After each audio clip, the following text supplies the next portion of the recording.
Oke, swing trading menggunakan RSI dan 3 garis exponential moving average. Yang pertama dibahas, ini tabel of content-nya dulu ya. Jadi ada beberapa bahasan ya, 12 lah. Ya, dari 1 sampai 12 ini nanti nggak lama lah, sebentar aja. Yang pertama, yang harus dibahas dulu adalah kenapa pilih swing trading. Ini bukan berarti Bapak Ibu harus trading menggunakan strategi swing trading, enggak. Tapi saya mau cerita kenapa pilih swing trading ya. Nah, ada beberapa alasan kenapa pilih swing trading, terutama lebih khususnya saya lebih nyaman pakai swing trading sebenarnya. Trading yang swing itu. Karena yang pertama itu lebih santai. Kenapa lebih santai? Karena uh, swing trading dengan strategi swing trading itu nggak harus tiap hari plototin tiap hari apa tiap waktu plototin chart dari pagi sampai sore ya. Jadi nggak harus standby terus di depan monitor. Oleh karena itu jadi lebih santai. Dan efeknya lagi jadi lebih meminimalisir stres. Karena saya dulu pernah punya pengalaman trading forex, coba trading for living forex. Itu niatnya sih trading apa namanya nggak ada kerjaan lain, trading doang gitu ya, dari ya even dari meskipun misalnya nggak dari pagi lah, dari siang atau sore sampai malam gitu ya. Ternyata stres banget Bapak Ibu. Asli stres. Stresnya tuh tinggi, apalagi dengan nominal modal yang nggak besar. Jadi saya putuskan, wah ini nggak cocok nih strategi seperti ini. Jadi ya, lebih cocok saya swing trading dengan intensitas trading yang lebih jarang dan ternyata cocoknya lebih ke saham gitu. Kemudian strategi swing trading ini memberikan peluang atau potensi cuan yang relatif lebar atau besar ya di tiap transaksinya. Kenapa seperti itu ya? Kalau dibandingkan dengan copet-copet atau scalping, potensi cuan tiap transaksi secara statistik lebih besar, persentase ya maksudnya ya, bukan nominal ya. Persentasenya lebih besar di swing trading.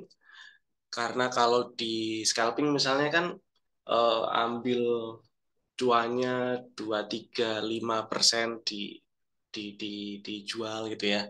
Ya syukur-syukur kalau misalnya kayak kemarin tuh hari Jumat di room cuan community copet diajakin beli Dewi, ternyata sampai sore arah. Nah, itu alhamdulillah. Tapi nggak setiap hari atau nggak setiap saat eh, di strategi jangka pendek itu menghasilkan cuan yang prosentasenya lebar ya, besar.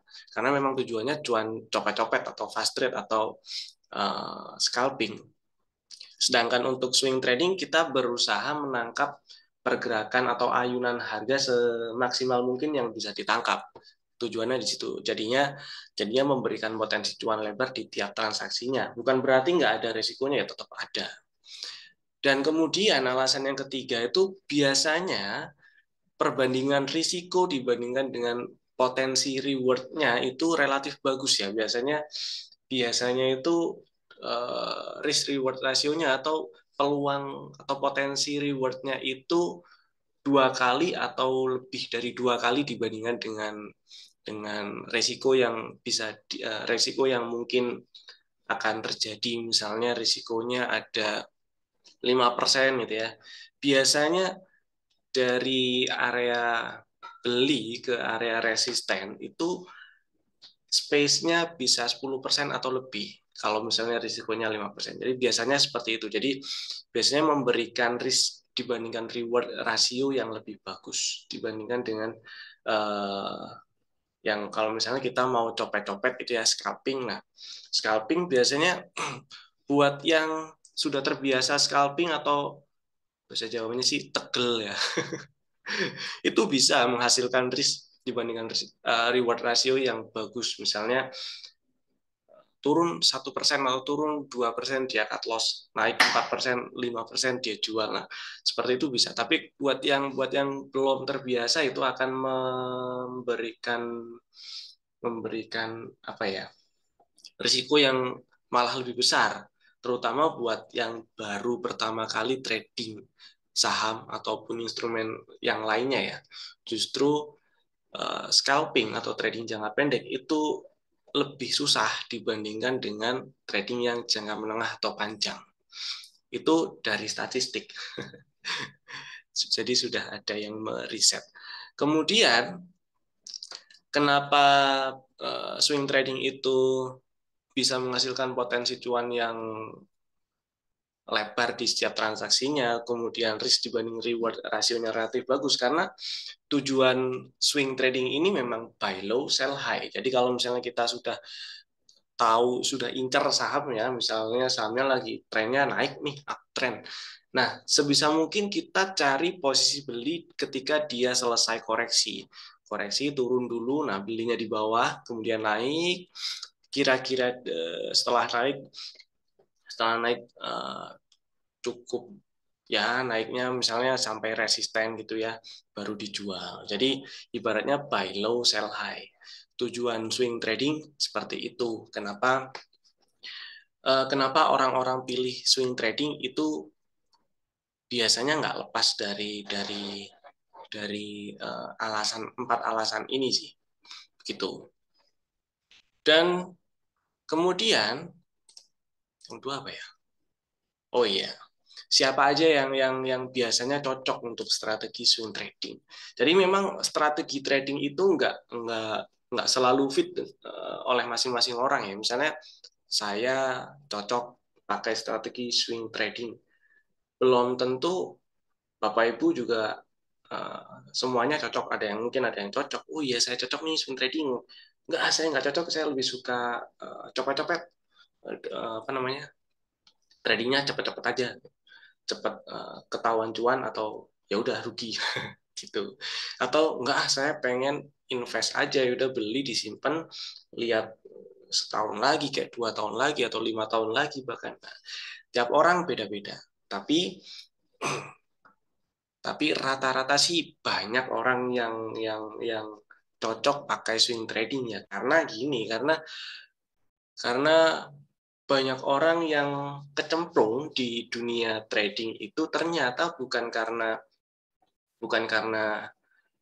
dia memang mau menggeluti profesi sebagai trader, rata-rata karena teriming-iming oleh potensi cuan gede cepat. Jadi teriming-iming oleh bisa dapat cuan nominalnya cukup banyak dan dalam tempo yang singkat. Jadi mereka terjunlah entah itu trading saham, kayak forex atau bahkan kripto. Nah, dari situ barulah dia cari strategi apa yang cocok buat si trader itu sendiri.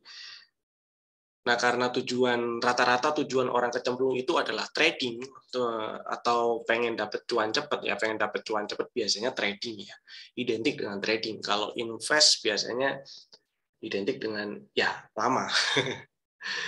Kalau cepat identik dengan trading. Nah, trading yang dapat dilakukan dengan santai itu adalah ya swing trading. Kenapa seperti itu? Karena hampir semua orang bisa atau bisa cocok ya dengan strategi ini. Misalnya pemilik usaha yang aktifnya itu di aktif usahanya ya, maksudnya dia misalnya pedagang lah, dia buka toko dari pagi sampai sore atau bahkan malam. Jadi tokonya rame gitu ya. Jadi dia hampir nggak mungkin meninggalkan tokonya. Nah, yang berkegiatan seperti itu ya akan sangat terganggu atau akan sangat terbebani jika si investor itu memilih atau si trader itu memilih strategi trading jangka pendek atau bahkan scalping. Karena scalping itu dituntut fokus depan layar atau fokus depan layar yang cukup lama ya, cukup lama nunggunya. Meskipun tradingnya pendek, tapi nunggunya cukup lama. Kemudian misalnya pekerja kantoran, jelas pekerja kantoran ini jam kerjanya sama persis dengan sebagian besar ya, sama persis dengan jam market lah ya. Jam market kan buka jam 9 sampai jam 3. Ya, rata-rata orang kerja kantoran kan jamnya sama, entah itu jam 8 sampai jam 3 atau jam 9 sampai jam 4 ya, atau sampai jam 5. Itu kan kurang lebih sama jam kerjanya. Bahkan jam istirahatnya pun biasanya sama. Kalau misalnya kerja di kantor sambil disambi trading gitu ya, bisa-bisa kan diomelin ya, kerjanya nggak kelar-kelar gitu. Atau mungkin ibu rumah tangga yang disibukkan oleh pekerjaan-pekerjaan rumah tangga. Ya mungkin kalau ibu rumah tangga sorenya bisa awasin market, tapi paginya nggak bisa ngikutin market waktu market buka. Jadi itu bisa cocok juga pakai strategi swing trading, atau bahkan mahasiswa misalnya, atau pelajar ya. Pelajar sih usianya kayaknya belum cukup ya. Kalau mahasiswa sudah. Mahasiswa misalnya disambi ngerjain skripsi, bimbingan ke dosen, atau bahkan disambi kuliah gitu ya, ya bisa lah tradingnya pakai swing trading. Kenapa seperti itu? Karena swing trading itu nggak harus full awasi market. Swing trading bisa dilakukan dengan apa? Dengan mantau marketnya, maksudnya itu bisa dilakukan waktu marketnya misalnya sudah tutup atau menjelang tutup gitu ya, atau sudah tutup lah, atau malam-malam lihat market, kemudian bikin trading plan, kemudian setelah itu eksekusi trading plan-nya. Nah, tipsnya untuk swing trading ada beberapa. Yang pertama untuk Bapak Ibu yang ternyata minat untuk swing trading atau mau coba strategi swing trading, tipsnya yang pertama cari saham uptrend dan liquid. Kenapa uptrend? Karena di saham Indonesia tepatnya ya, di market kita itu hanya bisa cari untung dengan beli di harga rendah dan jual di harga tinggi. Maksudnya jualannya di atas harga beli. Dan itu akan lebih mudah dilakukan ketika sahamnya itu cenderung bergerak di tren naik atau bullish atau uptrend. Kemudian liquid tujuannya supaya keluar masuknya gampang, masuk dan keluarnya gampang. Jangan sampai kita bisa beli tapi mau jualan susah gitu ya, karena nggak ada volume, itu menyusahkan. Jadi yang pertama cari saham yang uptrend dan liquid. Yang kedua, buat trading plan. Jadi harus buat trading plan. Nggak ada ceritanya swing trading ujuk-ujuk lihat chart, wah beli ya, nge-swing aja gitu. Nggak ada kayak gitu, nggak ada. Itu akan sangat berbahaya, karena kalau Bapak Ibu pernah dengar istilah investor dadakan, nah itu adalah dampak dari trader yang nggak bikin trading plan. Beli, kemudian niatnya mau dijual, kalau misalnya beli di 1.000 mau jual di 1.200 gitu ya, 20%. Ya udah, beli di 1.000 mau dijual di 1.200. Ternyata turun ke 900 atau bahkan turun ke 800, dibiarin. Beranggapan bahwa ini siapa tahu naik lagi. Dibiarin tanpa ada trading plan, akhirnya ya udahlah, invest aja. Dari yang tadinya tujuan belinya itu untuk trading, jadi malah berubah jadi invest. Dan nggak ada riset atau nggak ada analisa yang mendasari keputusannya. Begitu.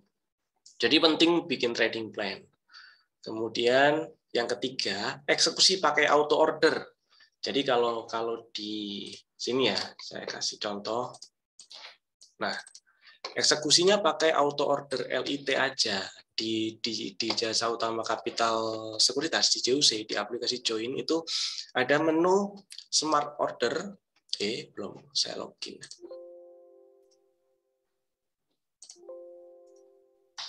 Ada menu Smart Order. kemudian auto order LIT. Nah, di sini Bapak Ibu bisa langsung, misalnya tadi sudah bikin trading plan ya, sudah bikin trading plan mau beli saham misalnya apalah Antam gitu ya, mau beli Antam lah, beli Antam kalau harganya naik ke atas 2.400 misalnya gitu.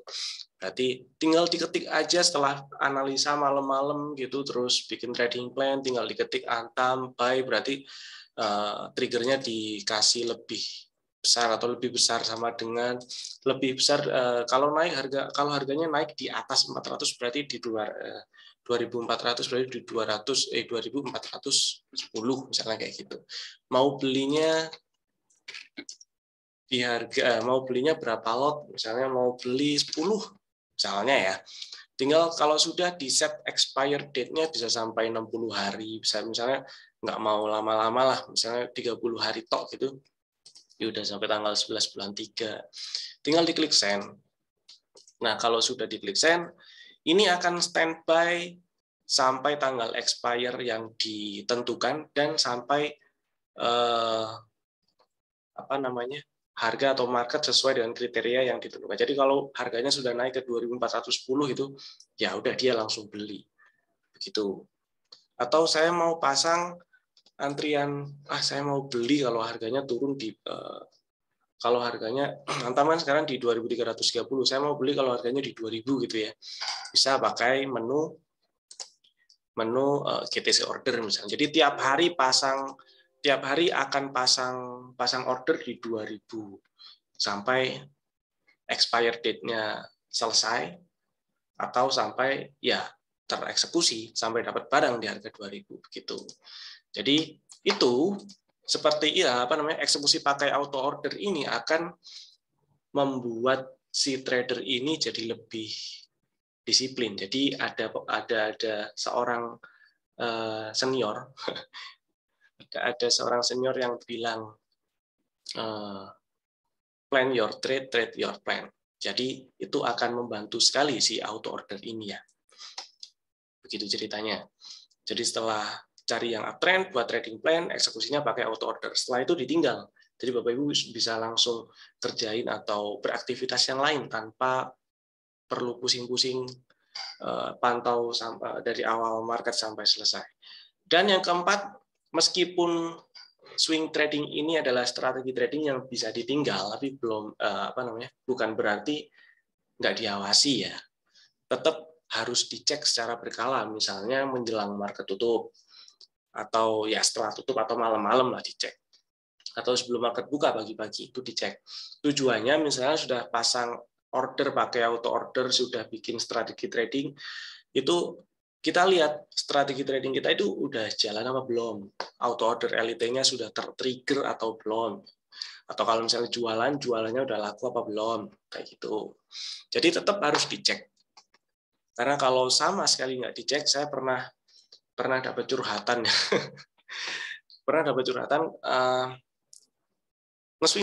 Tradingnya nge-swing rencananya dan pakai auto order, pakai smart order, pakai auto ordernya. Kemudian ditinggal gitu ya, langsung aja ditinggal gitu. Ternyata harusnya terjual, harusnya harga terjual ya, kena auto order sell gitu, kena stop loss lah. Harusnya ternyata setelah terbeli terus turun, harusnya kena stop loss karena sama sekali nggak dipantau. Jadi nggak tahu kalau itu nggak terjual, karena ya tetap ada resiko nggak terjual kalau volumenya misalnya nggak nampung gitu ya. Auto order ini tetap, meskipun kita terbantu, tetap ada resiko nggak terjual kalau misalnya volumenya nggak nampung seperti itu. Nah makanya cari yang liquid. Nah karena nggak diawasi sama sekali, tahu-tahu waktu lihat loh ini kan saya kemarin cut loss misalnya di 950, sekarang harga di 900 kok masih ada, jadi loss-nya makin dalam. Kejadian yang sering kena stop loss, harga rebound. Oke, jadi setelah kena stop loss, harga rebound. Kebanyakan yang disalahin stop loss-nya, iya apa iya? Jarang kita setelah kejadian itu evaluasi si trading plan-nya atau si strateginya atau bahkan variabel atau checklist di strateginya ini udah bener belum sih? Udah, kalau misalnya strategi yang saya ikuti ini strategi yang profitable misalnya ya. Kemudian saya terapin, kena stop loss. Ini trading plan yang saya apply, yang saya terapkan di strategi ini sudah sesuai dengan checklist yang ada di strategi seharusnya apa enggak? Kalau misalnya, ternyata ada satu yang miss nih checklistnya, yang miss, nggak terpenuhi, ternyata saya maksa. Nah, atau ya kalau ternyata sudah sesuai semua tetap kena stop loss, ya itu emang waktunya kena stop loss. Ya emang marketnya yang apa? Yang perilaku marketnya biasanya ada berubah gitu ya. Itu nggak semua yang kena stop loss itu salah stop lossnya. Jadi harus dievaluasi. Tujuannya bikin trading plan itu supaya kita tahu evaluasinya bukan di stop loss-nya, tapi di trading plan-nya. Jadi biar bisa mengerucut gitu, nggak ngelambiar. Mitos yang masih berkembang. Iya sih. Oke. Kemudian tadi kan kita bahas tipsnya untuk swing trading itu cari yang tren ya. Otomatis kita bahas tren. Sebelum kita bahas tren, saya mau bahas lagi ini si market punya 3 gerakan ya. Jadi market itu ada 3 gerakan di market. Yang pertama primary movement atau primary trend, kedua secondary trend, yang ketiga minor. Primary trend atau primary movement ini atau biasa disebut tren jangka panjang ya. Ini terbentuk lebih dari 9 bulan. Jadi pergerakan harga yang terbentuk lebih dari 9 bulan itu masuk primary trend. Dan biasanya pergerakannya atau primary trend atau tren jangka panjang ini pergerakannya searah dengan fundamental dan atau makroekonomi yang sedang berlangsung. Misal waktu kemarin pandemi ya, kok pandemi?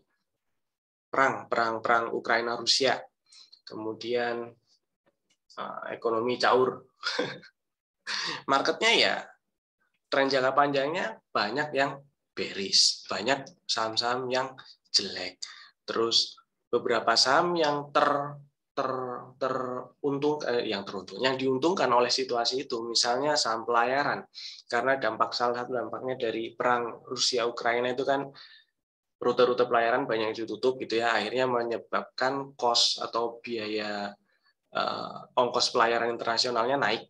Kemudian ada salah satu perusahaan pelayaran di Indonesia yang masih menyediakan ya atau yang masih bisa menyediakan jasa pelayaran, otomatis itu akan dapat keuntungan dari situ. Dan dari kondisi makro yang terjadi, kemudian dari kondisi yang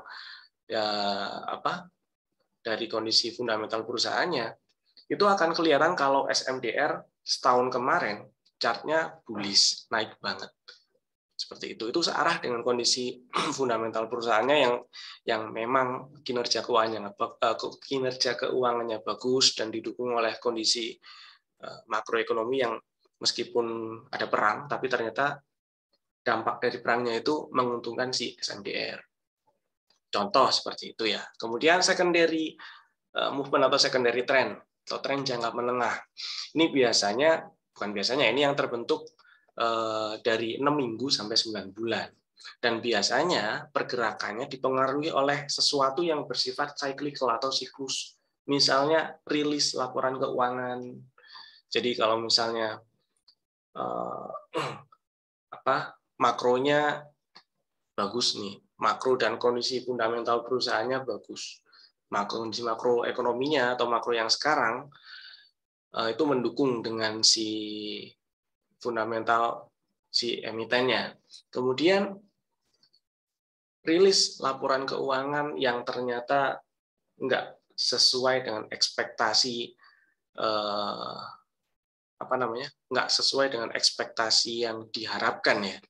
yang diharapkan investor, wah ini harusnya labanya sampai 100% gitu ya. Ternyata cuman rilis apa? Rilis 80% naiknya atau bahkan 50%,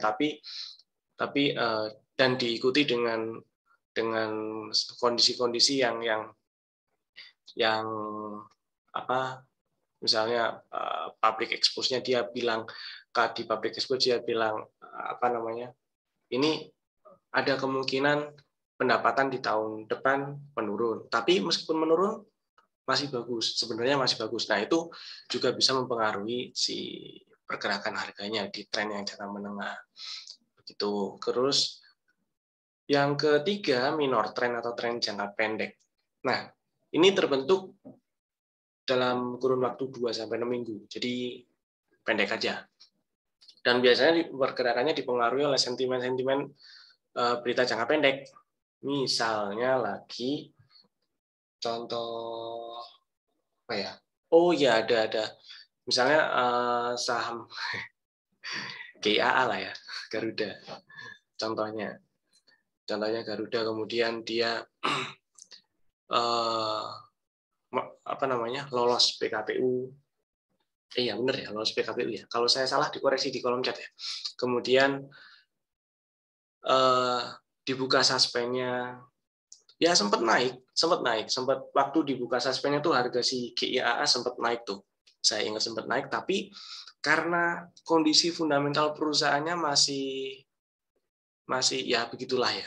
Dan primary trendnya, tren jangka panjangnya juga masih bearish, ya naik dikit, turun lagi, gitu. Yang pergerakan minor atau jangka pendek ini dipengaruhi oleh berita-berita yang sifatnya jangka pendek atau berita harian ya biasanya. Seperti itu. Dan di market memang ada 3 macam tren ini, minor, secondary, primary ya. Dan dalam satu gerakan market itu pasti ada 3 sekaligus gerakan ini yang ada di dalam satu waktu gitu ya. Supaya dalam pengaplikasiannya itu enggak membingungkan, jadi ada tips pakai 2 dari 3. Maksudnya gini, ini kan ada 3 nih. Ini kan ada 3 primary, secondary, minor ya.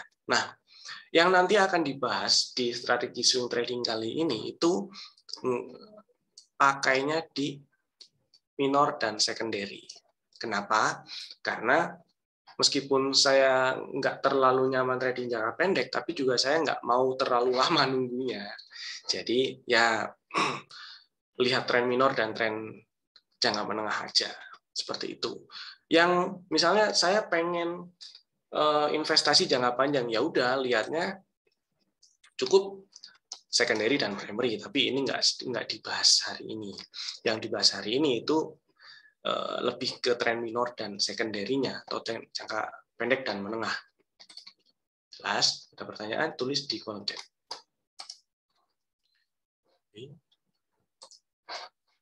Oke. Trennya seperti apa? Trennya seperti ya tren biasa lah ya. Tren seperti itulah. Yang pertama tren bullish.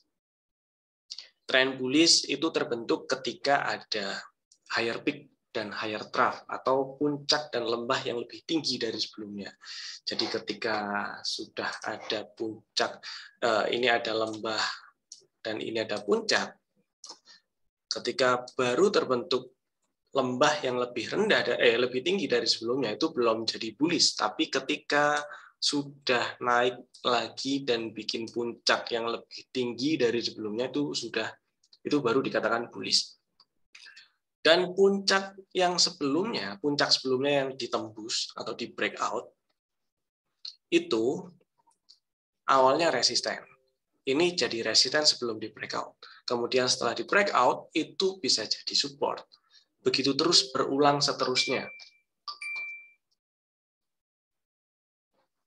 Oh iya, ketikan saya salah ini. Ya udahlah, anggaplah puncak dan lembah.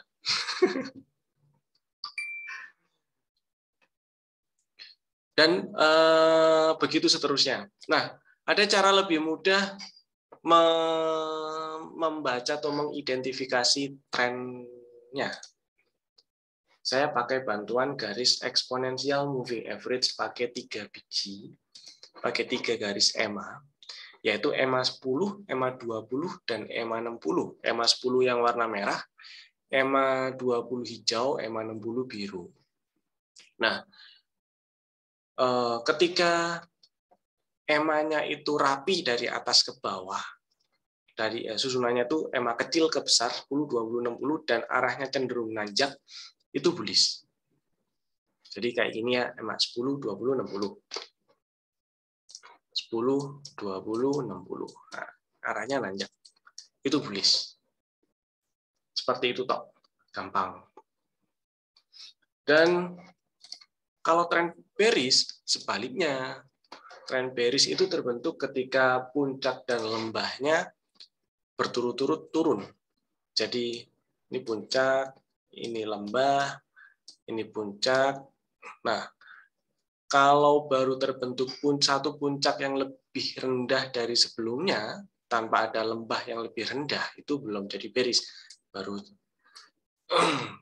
terbentuk, baru harga turun lagi, membentuk lembah yang lebih rendah dari sebelumnya, itu baru bearish. Dan lembah yang sebelumnya di breakdown, itu awalnya support, kemudian di breakdown akan bisa jadi resisten. Begitu terus berulang seterusnya, dan sehingga seolah-olah membentuk anak tangga yang arahnya ke bawah. Dan akan lebih mudah, menurut saya. Menurut saya akan lebih mudah, saya lihatnya kalau saya pakai bantuan garis EMA. Saya tetap pakai EMA 3 biji EMA 10, 20, 60. Nah, ketika EMA-nya itu urutan dari atas ke bawah, besar ke kecil, artinya yang besar paling atas, yang tengah sedang, yang paling bawah kecil, dan arahnya cenderung turun, itu bearish. Kemudian untuk angkanya kenapa pakai 10, 20, dan 60, itu 10 dan 20 ini mewakili tren jangka pendek. Oke ya, tadi kan tren jangka pendek di awal tadi 2 sampai 6 minggu tuh. Nah, ini 10 20 ya, asumsikan di time frame daily ya, 10 dan 20 periode 10 dan 20 ini berarti sudah mewakili tren jangka pendek. Dan yang EMA 60 ini untuk mewakili tren jangka menengahnya. Kemudian kenapa tren jangka pendeknya ada 2? Ini akan membantu buat saya buat gini nih. Nah, di sini ini ada harga koreksi. Awalnya kan naik, awalnya naik, kemudian terkoreksi. Terus lanjut koreksi sampai EMA 10 turun ke bawah EMA 20, tapi kedua garis EMA ini masih di atas EMA 60. Nah, ketika EMA 10-nya sudah motong ke bawah EMA 20, biasanya itu antara koreksinya agak dalam dikit atau agak lama dikit.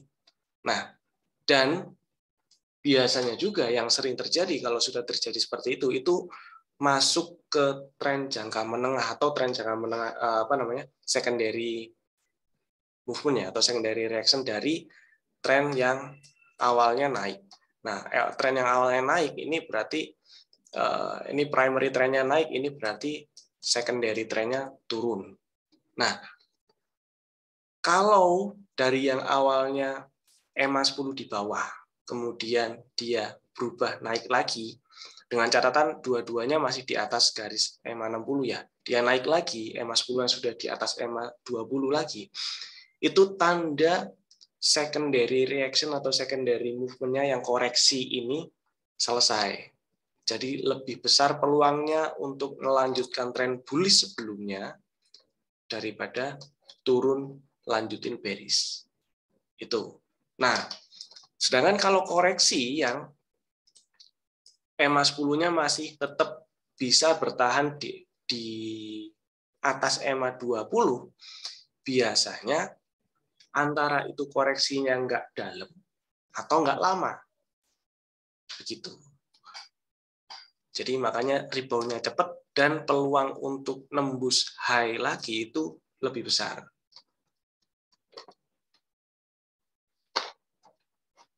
Jelas? Itu kenapa pakainya 3. Dan sedangkan EMA 60-nya ini untuk istilahnya kasih pagar aja sih ya.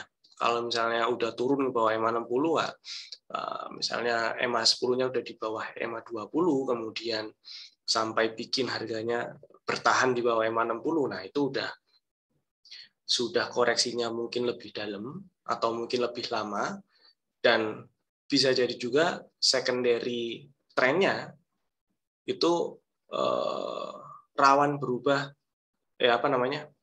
dari tren yang tadi koreksi ini, tren yang turun tadi, penurunan yang tadinya koreksi itu rawan berubah jadi geser ke tren jangka panjang, nanti jangka panjangnya misalnya berubah jadi sideways gitu.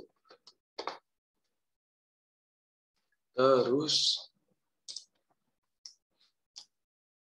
nah, untuk sinyal-sinyal yang biasanya muncul dan biasanya dipakai itu seperti ini, dipakai swing trading ya, sinyal beli. Sinyal belinya itu biasanya seperti ini. Diawali dari tren bullish, kemudian tunggu koreksi. Tunggu koreksi. Kenapa tunggu koreksi? Karena tujuan swing trading itu buy low, sell high. Ingat, buy low, sell high. Nah, jadi ya akan lebih menyenangkan kalau ada koreksi dulu di dalam tren bullish. Koreksi, baru setelah koreksi ada tanda rebound dari candlenya. Ingat kemarin, ingat materi yang candle higher low, lower high lower low, inside bar dan outside bar. Ini ada higher low candle, tanda rebound, kemudian hari berikutnya lanjutin rebound, nah itu sinyal rebound. Ini sudah ada indikasi atau ada sinyal-sinyal beli nih. Lebih meyakinkannya lagi ya ketika EMA 10-nya sudah berhasil di atas EMA 20. Ini lagi, lanjut naik, kemudian terkoreksi,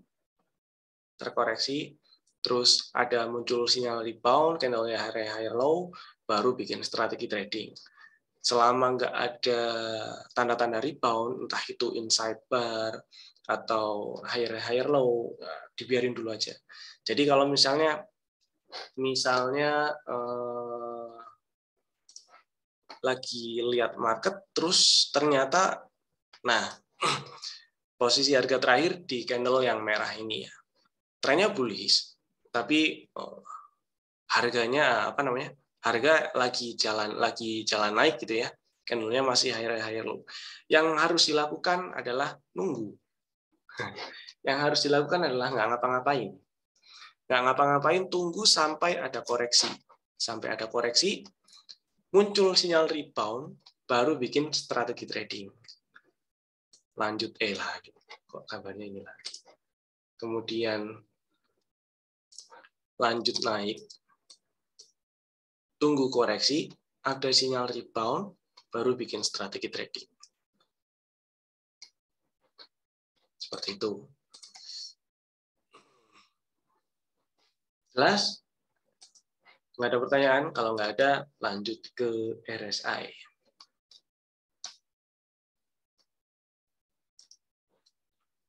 Nah, Relative Strength Index ini juga sudah sering dibahas. Relative Strength Index itu nggak perlu dihafal rumusnya, tapi yang penting yang perlu dipahami maksudnya, RSI itu adalah hasil momentum indikator yang didapat dari hasil membandingkan rata-rata harga yang naik dibandingkan dengan rata-rata harga yang turun selama periode tertentu. Asumsikan pakai periode standar 14 ya. Berarti selama 14 hari. Jadi selama 14 hari itu dibandingkan tuh. Saya kasih broker dulu ya. Nah, selama 14 hari, 1, 2, 3, 4, 5, 6, 7, 8, 9, 10, 11, 12, 13, 14, 15, 14 ini. Selama 14 hari, ini dihitung kenaikan harganya berapa, penurunan harganya berapa. Nah, kenaikan harga dibandingkan dengan penurunan harga itu hasilnya adalah RSI. Jadi makanya kalau misalnya RSI itu berada di atas 50, berarti rata-rata kenaikan harganya itu lebih besar daripada rata-rata penurunan harganya.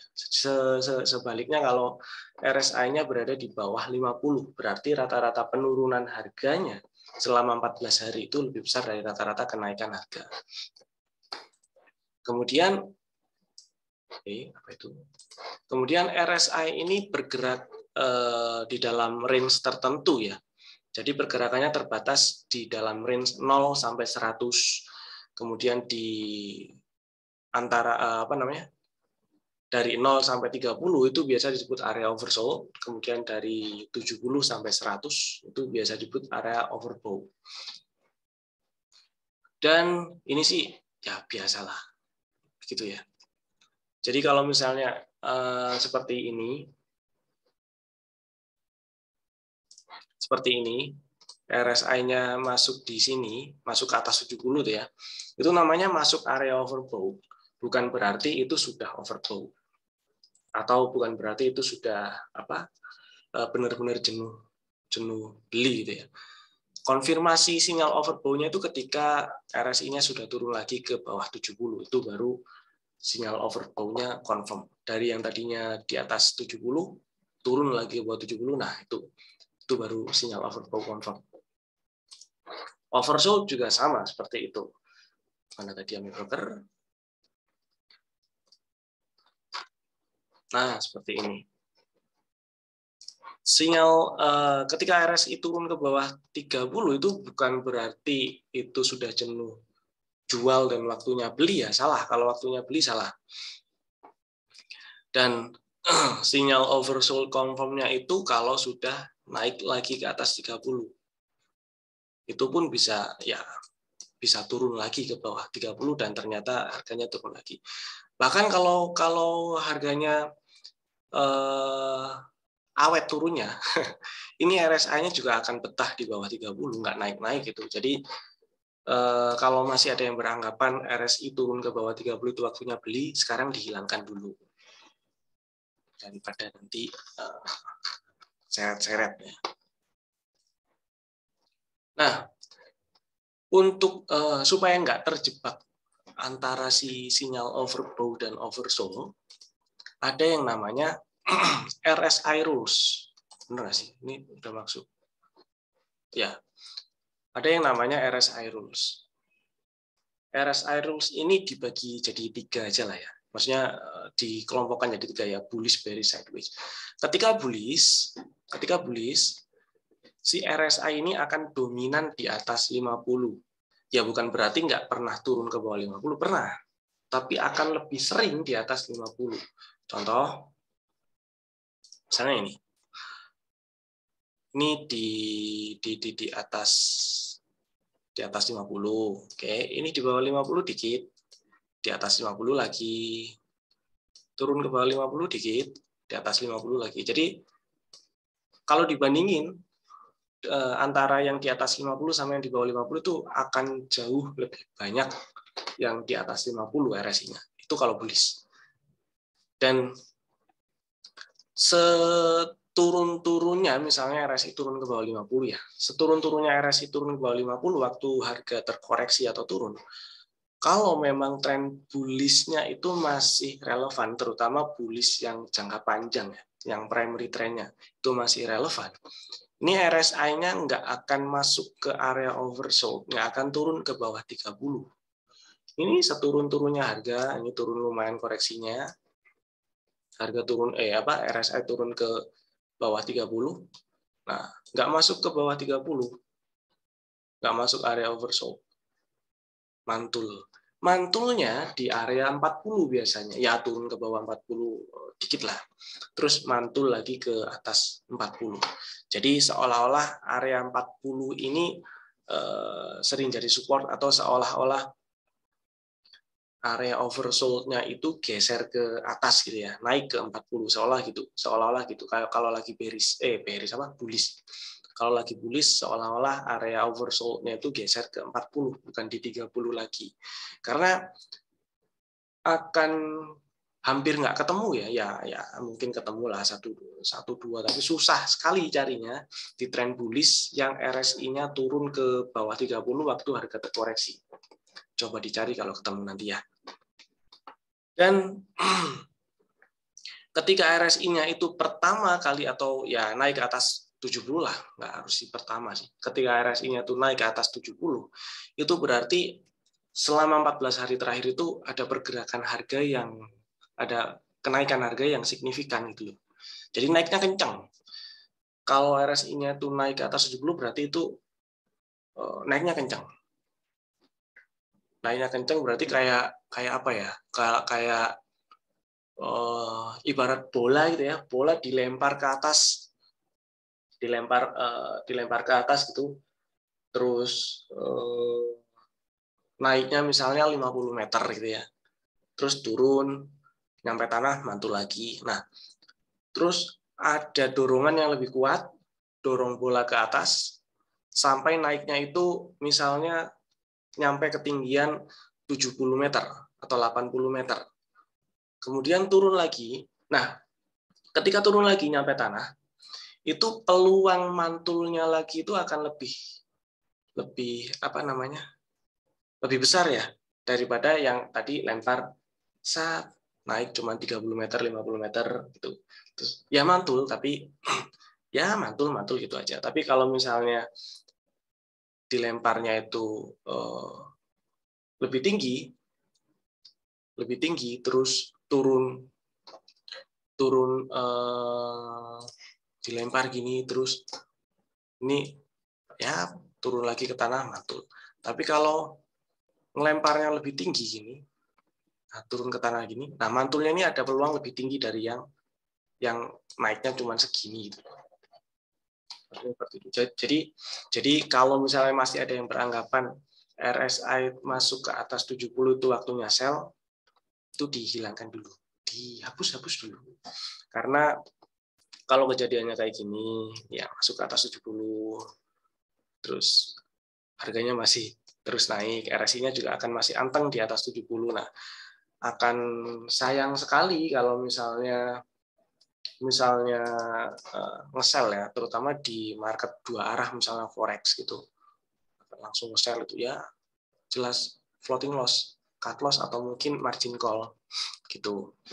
Atau mungkin jualan ya, kalau jualan take profit masih oke lah, masih ada cuan ya. Kalau misalnya open posisi baru di kayak gini buat yang trading di market dua arah, yaitu akan sangat merugikan.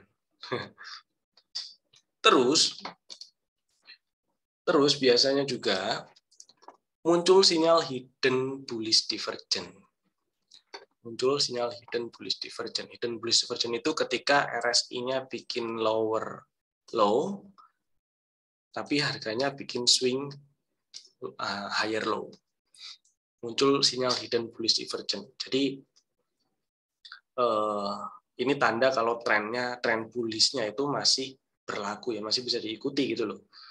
Jadi kalau rebound, jadi kalau ada sinyal hidden bullish divergence, terus ada tanda rebound di candle-nya, nah itu disikat nggak apa-apa, karena itu tanda rebound setelah koreksi di tengah tren bullish itu bagus. Kemudian RSI rules ketika bearish, kebalikannya sih. Jadi RSI-nya akan dominan berada di bawah 50. Ya ini di bawah 50. Ya naiklah ke atas 50, tapi nggak lama turun lagi ke bawah 50. Ini naik dikit ke atas 50, turun lagi ke bawah 50. Naik dikit, turun lagi. Seterusnya seperti itu. Dan malah akan sering masuk area oversold atau turun ke bawah 30. Dan senaik-naiknya RSI ke atas 50 waktu harganya rebound, senaik-naiknya RSI ke atas 50 ya, ini RSI-nya nggak masuk overbought, nggak naik ke atas 70. Jadi perhatiin kalau misalnya nemu saham-saham yang sebelumnya bearish terus rebound gitu kan, sempat bahkan sampai break high atau break puncak sebelumnya, Terus RSI-nya ternyata nggak nyampe tuh ke area overbought, malah nekuk ke bawah lagi tanpa masuk area overbought. Itu hati-hati, siap-siap take profit aja dulu. Nah, biasanya juga area 60 itu jadi seolah-olah jadi resisten waktu RSI-nya naik ke atas 50 ya di market bearish. Dan ya seolah-olah juga area overbought-nya itu geser turun ke 60. Jadi yang tadinya standarnya itu 30-70 seolah-olah kalau bearish itu overbought-nya geser ke 60. Jadi ketika RSI masuk ke atas 60, turun lagi ke bawah 60 tanpa masuk ke atas 70 ya.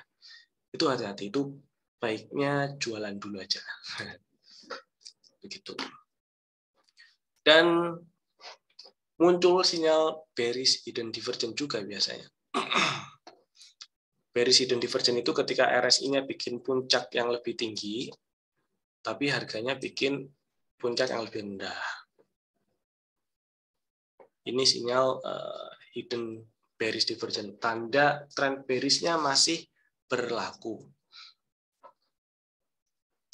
Kemudian yang ketiga itu waktu side, kok bearish lagi, sideways ya, salah nih. Waktu bentar.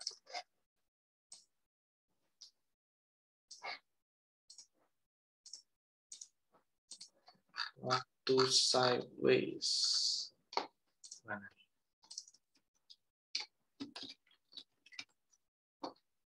Oke.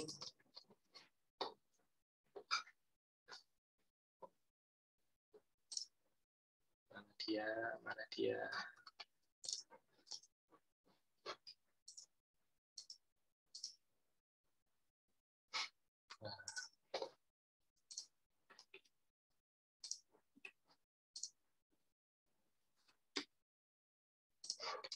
Nanti. Oke, waktu market sideways. Ketika market sideways, itu nggak perlu terlalu memperhatikan area 50-nya, nggak apa-apa.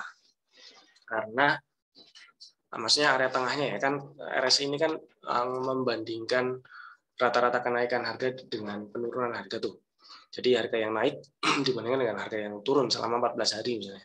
Kalau di atas 50 kan berarti kenaikan harganya lebih besar daripada penurunan harganya. Di bawah 50 penurunan harganya lebih besar. Nah, kalau sideways nggak perlu memperhatikan itu, nggak apa-apa. 50-nya ini nggak apa-apa. Perhatiin area overbought dan oversold-nya aja, tapi ada tapinya. Ada tapinya. Ketika market sideways, ternyata area RSI-nya ini jarang sekali masuk ke area oversold atau bahkan area overbought. Ini contohnya ya, waktu sideways. Malah dia mantul-mantulnya itu di antara 40 dan 60 ya. Lebih dikit ya, ke bawah 40 tapi nggak masuk ke bawah 30, dan naik ke atas 60 ya, tapi nggak masuk ke atas 70. Seringnya seperti itu. Masuk ke atas 70 ada nggak? Ada, tapi jarang. Masuk ke bawah 70 juga 30 juga ada, tapi jarang. Seringnya seperti ini nih. Seringnya yang kejadian seperti ini. Nah, ini turun mantul di area 40, naik lagi. Turun di area 60, turun lagi. Mantul-mantul aja, nggak masuk ke bawah 30 dan nggak masuk ke atas 70. Gitu ya. Ya namanya sideways kalau harganya jelas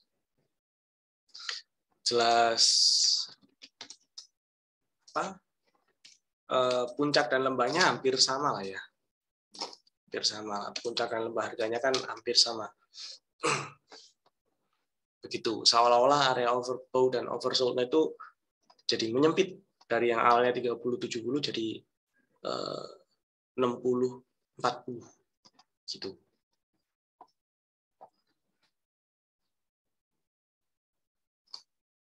Ada pertanyaan? Nggak ada. Selanjutnya, oke. Kalau nggak ada, kita masuk ke trading strateginya. trading strateginya untuk sekarang. Nah, trading strateginya pertama untuk entry strategi. Untuk strategi masuknya atau strategi belinya, saya bagi jadi 3. Yang pertama, ketika RSI turun ke bawah 70, catatan dulu. Ini strategi trading ini berlaku hanya jika trennya sudah bullish atau uptrend. Jadi kalau masih belum bullish, baiknya nggak pakai strategi ini. Jadi strategi ini emang benar-benar dipakai kalau trennya sudah bullish atau uptrend. Yang pertama, RSI turun ke bawah 70, tapi masih di atas 60. Tunggu candle-nya nyentuh EMA 10, baru ada sinyal rebound, bikin strategi trading. Kalau belum nyentuh EMA 10, biarin dulu aja. Nggak usah dikejar, nggak apa-apa. Sedangkan yang kedua, ketika RSI-nya turun ke bawah 60, artinya koreksinya pasti lebih dalam dari sebelumnya. Dan masih di atas 50. Nah, ini tunggu candle-nya nyentuh EMA 20. Jadi kalau masih di antara EMA 10-20 gitu ya, candle-nya, ya biarin dulu aja. Nggak usah terlalu dikejar. Tunggu nyentuh EMA 20 dulu. Sedangkan yang ketiga, ketika RSI-nya ternyata turun ke bawah 50, ini jelas koreksinya lebih dalam. Dan masih di atas 30 yang penting. Atau bahkan masih di atas 40 ya untuk yang lebih baik. Yang penting di atas 30 lah secara umumnya. Ini tunggu candle-nya nyentuh EMA 60 dulu. Semakin turunnya nggak jauh ke bawah 50 itu semakin bagus. Ada pertanyaan, uptrend itu candle atau harga di atas EMA berapa? Oh, gini. Saya balik dulu bentar. Nah, ini uptrend. Yang penting, ini kan saya pakai garis EMA-nya ada 3 ya, 10, 20, 60. Uptrend itu ketika dari atas ke bawah, susunan EMA-nya itu rapih, kecil ke gede. 10, 20, 60. Kecil, sedang, gede dari atas ke bawah.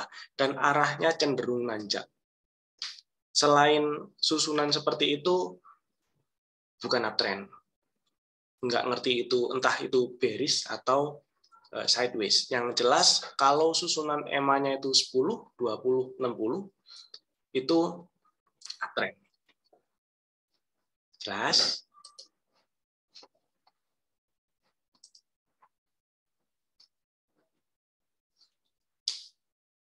Nah, saya kasih contoh dulu yang ini ya. Oh ya, kasih contoh. Ada pertanyaan lagi, lebih baik pakai EMA 1, pakai EMA atau SMA. Ini sih tergantung preferensi masing-masing ya, tergantung kebiasaan masing-masing. Kalau saya pribadi lebih senang pakai exponential moving average daripada simple moving average. Alasannya sih apa ya, bahasa saya sendiri lah ya. EMA itu lebih apa ya, nggak terlalu terlalu sering. Kalau saya pakai lebih dari 1 EMA itu nggak terlalu sering crossing gitu loh. Kalau simple moving average kan banyak kejadian entah dead cross atau golden cross gitu ya. Sedangkan kalau EMA itu jarang gitu. Terus apa ya tadi ya? Oh ya, kasih contoh ding. Sebelum saya kasih contoh, saya dari ketiga strategi entry ini yang favorit saya sih yang nomor 2 ya. Yang apa namanya? Candle-nya nyentuh EMA 20 ini saya paling seneng yang ini karena dari yang sering dari statistiknya juga yang nomor 2 ini yang sering terjadi dan lebih mudah diikuti biasanya daripada yang ketiga. Yang ketiga ini paling yang ketiga. Yang ketiga ini biasanya agak susah diikuti. Yang kedua, yang pertama ini biasanya ragu mau ikut. antara koreksinya kayaknya kurang dalam gitu, atau jangan-jangan ntar mau beli masih koreksi. Saya kasih contoh dulu aja. Ami broker. Contohnya apa ya?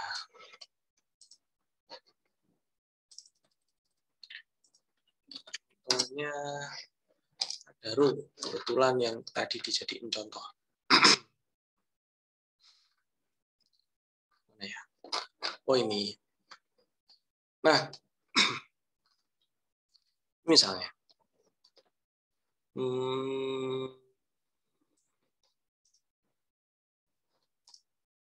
Barclay. Oke.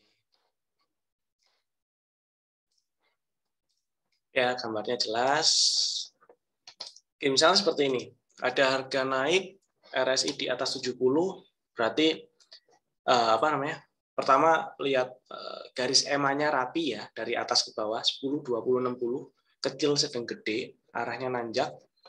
Ini berarti bullish. Kemudian RSI-nya juga di atas 70, ya jelas itu udah bullish. Biarin dulu, tunggu koreksi. Ini koreksi, RSI-nya turun ke bawah 70, tapi masih di atas 60. Saya tampilin, nah, masih di atas 60. Angkanya masih 64 ya. Masih di atas 60 lah. Tapi candle-nya masih lower high lower low, artinya masih jalan turun ya. Jadi belum ada strategi trading, biarin dulu aja. Nah, yang seperti ini mantaunya enak. Maksudnya Bapak Ibu nggak harus mantau full di waktu market jalan, dipantau pas malam-malam market udah tutup atau pagi-pagi juga bisa dilihat maksudnya. Oh ini masih jalan turun, ya udahlah belum bikin strategi trading gitu ya. Nah berikutnya ini ada harga rebound, RSI-nya juga nanjak lagi, tapi masih di atas 60 nih. Emang di bawah 70 tapi masih di atas 60. Bullish, koreksi dikit, rebound, RSI-nya masih di atas 60. Nah, ada candle, kalau pola candle ini bullish engulfing ya, atau ya outside bar, nggak apa-apa.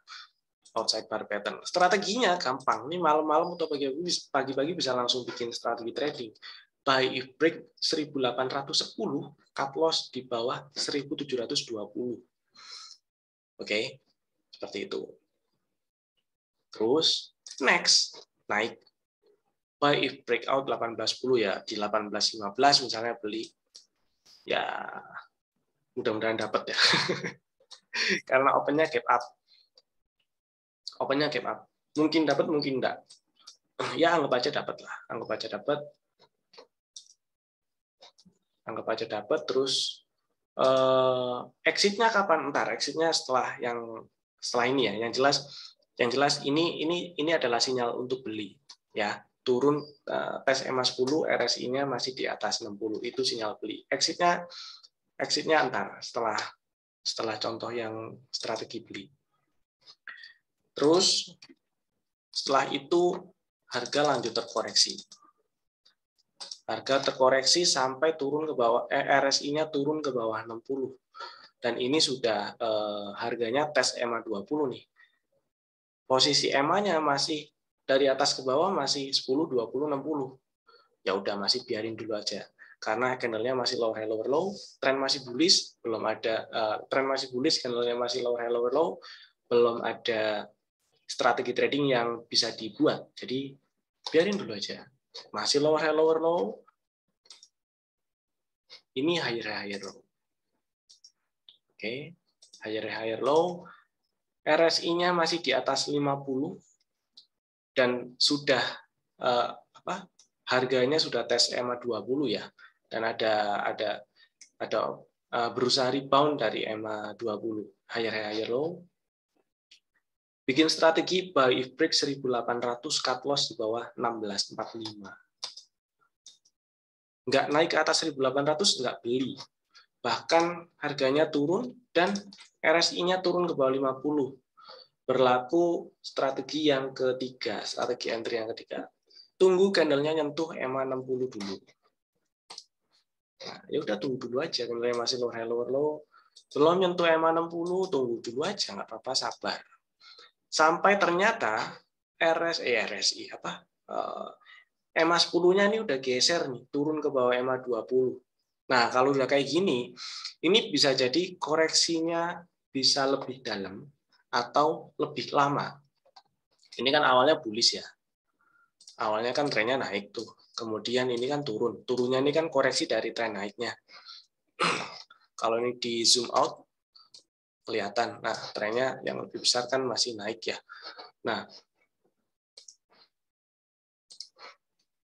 kalau sudah EMA 10-nya di bawah EMA 20, ini memang agak-agak tricky, agak-agak susah. Tapi bisa diakali pakai ini. Tunggu candlenya nyentuh EMA 60 dulu. Belum nyentuh EMA 60, biarin dulu aja. Karena ada kemungkinan koreksinya lebih dalam, ya udah tunggu dulu aja nyentuh EMA 60. Nggak perlu. Jadi dengan strategi ini lebih bisa menghindari FOMO. Nah, ini udah tes EMA 60 tapi belum ada candle higher low atau inside bar atau outside bar. Masih low high low. Nah, ini sudah mulai higher low. Mulai higher low, bisa dibikin strategi trading buy if break 16.50, cut loss di bawah 15.80. Ini kebeli nih, sempat naik karena sempat naik ke atas 16.50 tuh. Naik. Nah, selama nggak kena cut loss mau di hold silakan. Udah gitu aja. Strategi exitnya ntar. Oke, ini RSI balik lagi ya. Nah, RSI naik ke area overbought lagi, naik ke atas 70 lagi, trennya bullish, kemudian harga turun, RSI-nya turun ke bawah 70. Nah, EMA-nya kan masih rapi nih, berarti kan masih bullish. Ada koreksi. Koreksinya waktu harga terkoreksi, RSI-nya masih di atas 60. Tunggu harga tes EMA 10. Ini udah tes nih, tes EMA 10, kan? Terus ada candlenya higher low tapi langsung kencang. Ya, ini kalau mau dibikin strategi trading gini, tapi ini kenapa yang tadi saya bilang yang strategi pertama itu, yang pertama ini agak tadi saya bilangnya agak kadang-kadang ragu mau ikut. Yang ketiga ini agak tricky. Yang ini ragu mau ikut karena jangan-jangan kalau nggak ikut ketinggalan. Tapi kalau misalnya mau ikut sekarang, sinyalnya kadang belum lengkap atau belum confirm, atau jangan-jangan bisa lebih turun lagi karena koreksinya baru dikit biasanya. Memang yang istilahnya ya, memang yang ini sinyal beli yang pertama ini memang dibutuhkan keberanian betting ya. Begitulah. Nah, ini kalau misalnya beli pakai strategi 2000 buy break 2030 cut loss di bawah 1875,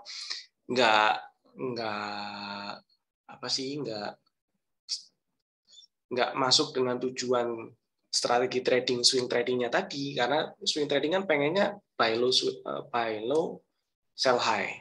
Jadi nggak dieksekusi nggak apa-apa. Yang kayak gini nggak dieksekusi dulu nggak apa-apa. Toh juga masih ada saham yang lain. Kalau mau dieksekusi ya berarti bukan swing trading gitu ya, pakai strategi yang lain lah, itulah ya. Terus masih, ini koreksi lagi nih, RSI-nya turun ke bawah 70. Nah, turun ke bawah 70 masih di atas 60. Nah, tes EMA 10 lanjut naik lagi. Seperti itu. Nah, ini sampai turun ke bawah 60. Tunggu tes harganya tunggu tes EMA 60 apa 20 dulu. Ini sudah tes, candlenya masih low high lower low, tunggu masih low high lower low. Ini ada inside bar, bisa dipakai strategi trading buy if break 2290, cut loss di bawah 2200, kebeli.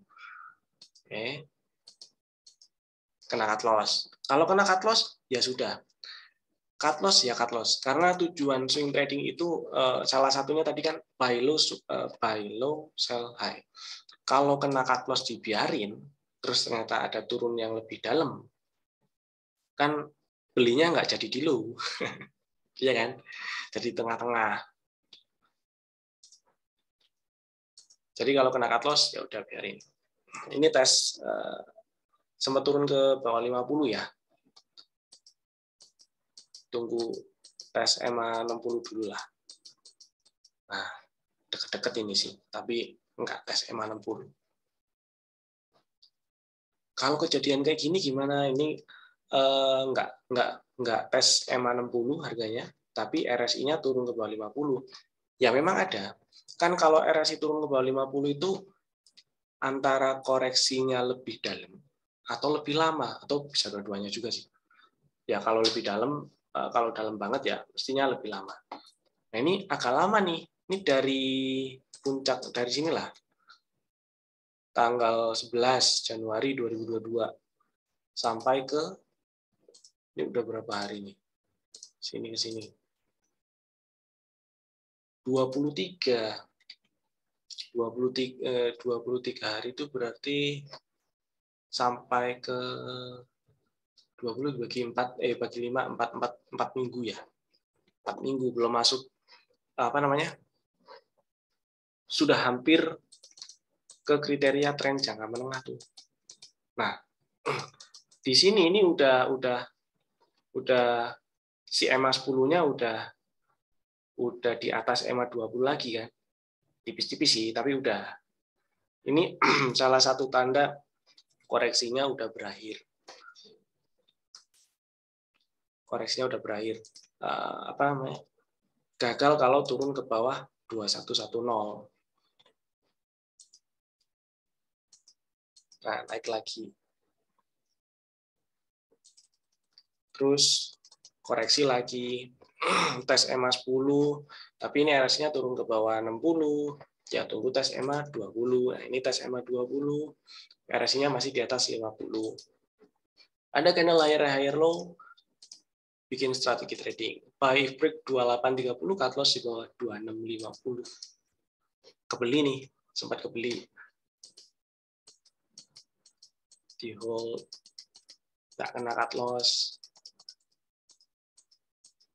Koreksi lagi, turun ke bawah 70, masih di atas 60.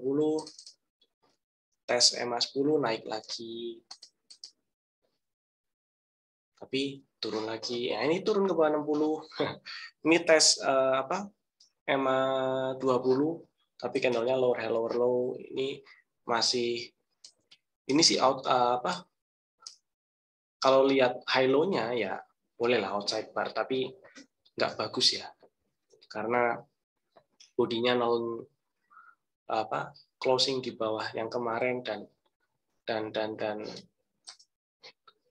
apa namanya?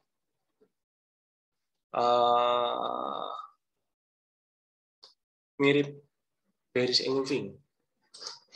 Nah, ini baru bisa dipakai karena yang sebelumnya ini di sini bikin strategi buy break 3250, cut loss di bawah 3090, ya sama sih strateginya.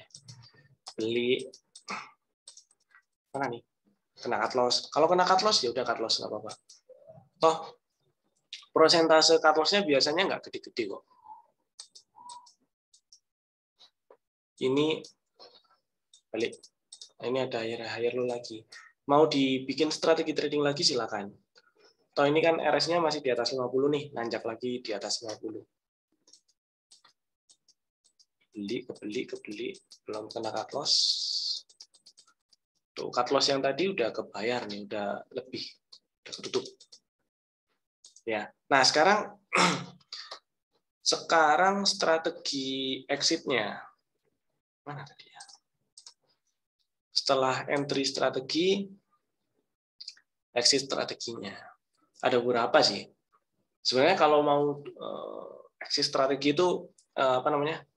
Kapan jualan itu ya bisa misalnya ketika harga sudah kena resisten atau sudah capai target yang ditulis atau ditetapkan di trading plan. Atau yang kedua kena stop loss. Terus yang ketiga kena trailing stop. Nah, yang berikutnya ini ada overbought sinyal. Overbought sinyal atau RSI-nya turun ke bawah 70 itu bisa dijadikan sinyal untuk jualan. Kemudian yang berikutnya zigzag RSI lower high lower low. Ini juga bisa dijadikan sinyal untuk jualan. Ini contohnya.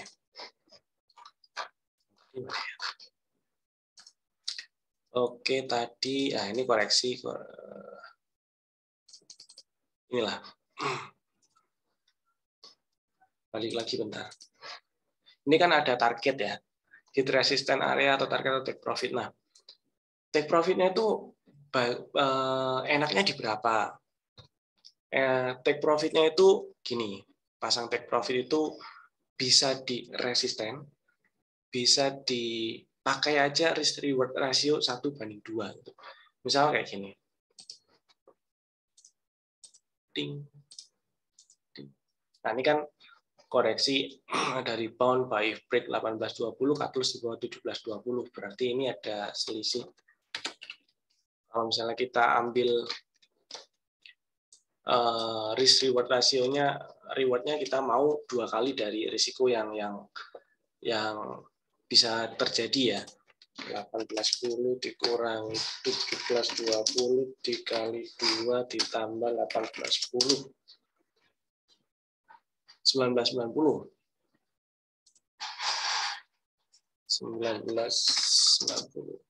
Nah, TP-nya misalnya dipasang TP di 1990. Coba kita lihat, nggak nyampe. Kemudian waktu nggak nyampe ke TP, itu lihat si RSI-nya atau belum nyampe ke TP lah. Kurang dikit itu ya. Kurang dikit ternyata nggak nyampe ke TP. Lihat si RSI-nya, kalau turun ke bawah 70 lagi, keluar dulu aja. Kayak gini kan, ini udah turun ke bawah 70 kan. Ini exit dulu aja nggak apa-apa. Jadi nggak harus ngotot gitu ya, di hold. Pokoknya kalau nggak TP, SL ya nggak gitu juga. Ada waktunya, ada waktunya kita ngalah, ya udahlah cuan segini aja cukup gitu.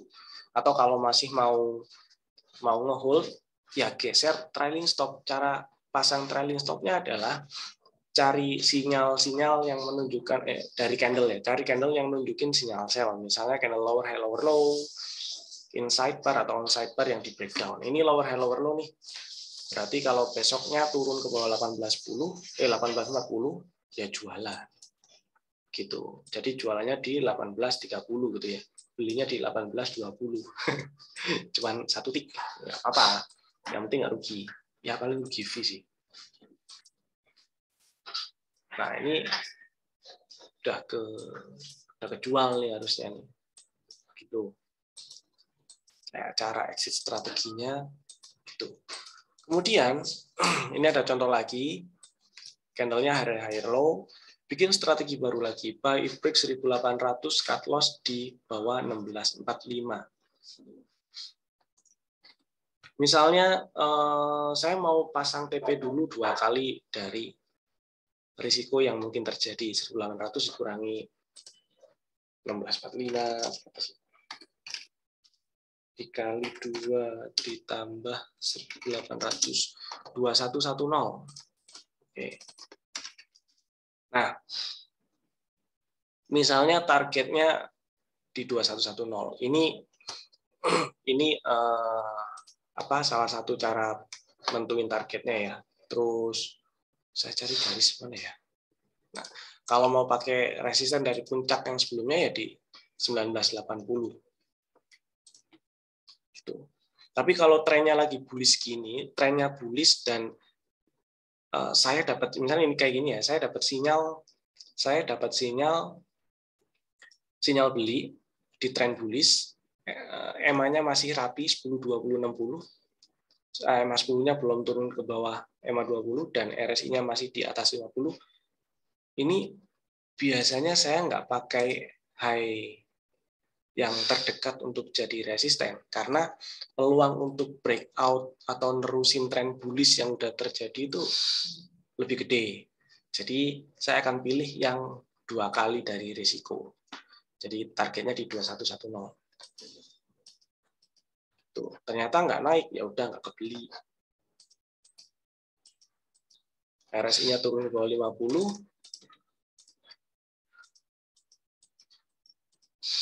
Tunggu tes EMA 60, ini udah tes, masih belum ada candle. Nah, candle-nya masih lower low, ini baru higher low.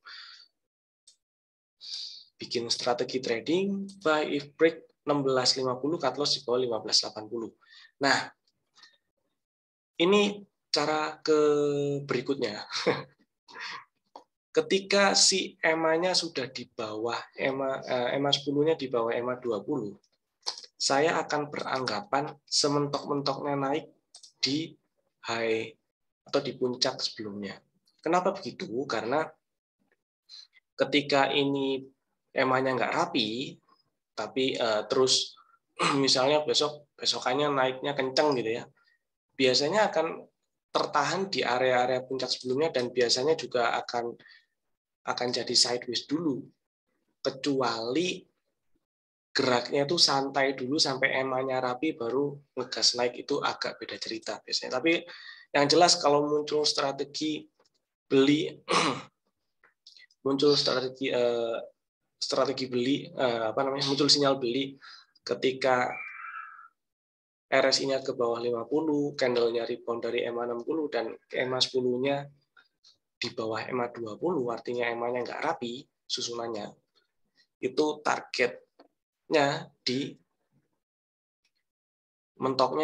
anggap aja mentoknya di puncak yang terbentuk sebelumnya lah gitu. Itu ya. Target pertama biasanya di 2 kali risk reward 1/2 lah. Nah, ini yang kayak tadi yang di pertama alasan pilih swing trading itu biasanya risk reward rasionya bagus. Nah, ini kan kalau misalnya targetnya ambil di 1980 atau di 1900-an, ini kan ini sudah melebihi rewardnya melebihi 2 kali dari risikonya. Jadi perbandingan risk dibanding rewardnya bagus gitu. Even misalnya kita ambil cuman 2 kali dari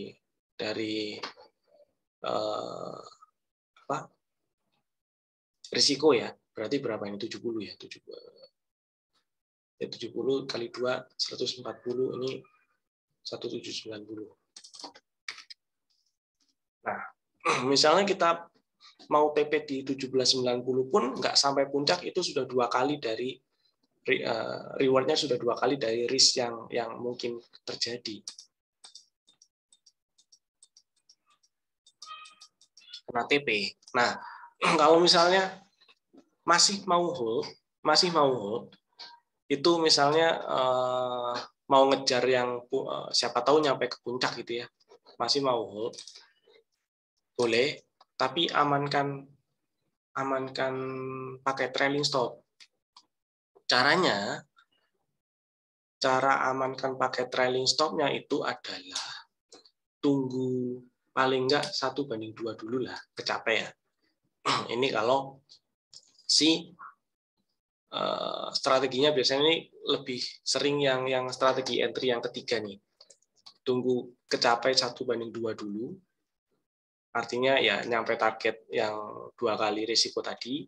Terus misalnya nih taruh aja di bawah low candle. Ini karena candle-nya masih higher low ya, taruh aja di bawah low candle yang terakhir itu ya. Nah, masih terus gitu. Terus kalau masih mau hold, ini karena di resisten dan ada inside bar, tunggu mana sih garisnya? Taruh di sini. turun ke bawah 18.10 jualan, nggak turun ke bawah 18.10 disimpan, masih naik ya udah disimpan. Nah, ini RSI-nya tadi naik ke atas 70 terus turun lagi. Ini ada candle lower high lower low. Yang tadinya apa? Yang tadinya trailing stop-nya di bawah 18.10 naikin ke bawah 18.85. Yang tadinya misalnya trailing stop di 18.05 gitu ya. Naikin ke 18.80. Dan itu bisa dilakukan tanpa harus standby terus sepanjang market jalan. Misalnya waktu malam-malam gitu ya, lihat lah naik nih, terus kok ada candle lower high lower low ya, RSI-nya turun ke bawah 70. Siapa tahu mau koreksi di resisten lagi kan, ini kejadiannya, ya udah. Auto ordernya atau trailing stop-nya tinggal diubah aja. Yang tadinya di 18.05 geser ke 18.80. Udah beres. Tinggal lagi. Ditinggal lagi. Nah, ini udah kejual. Ini udah kejual ya harusnya. Turun ke 18.85 ya. Meskipun setelah itu ternyata naik ya. Yang udah nggak apa-apa. Yang penting kan udah dapet cuannya. Terus kita cari lagi contoh yang